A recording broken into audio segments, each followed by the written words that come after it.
So between the ages of 14 and 18, I was pretty ill, but it really kicked in when I was about 19. And what I found was that I was just getting more and more tired. Some of the symptoms were pretty horrible. I had really bad rashes, would find that I just couldn't get out of bed for days. I didn't understand what was happening to me, I just thought I was lazy.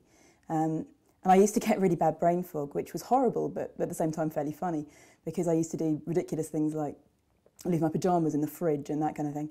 And classically also, I had a car up with me at university because I couldn't really get anywhere. And I once looked out of the window and saw that my car was halfway down the road because I'd forgotten to leave the handbrake on. So my friends found that funny anyway.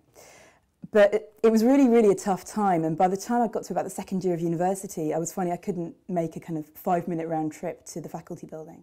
And that's when I knew that there was something really seriously wrong. I actually ended up having to drop out of university for a period of time and take some time out. And at that point, I really began to quest for answers. And that whole process was a pretty long one. So I suppose part of what we're trying to do in the clinic is to make that a lot easier for people.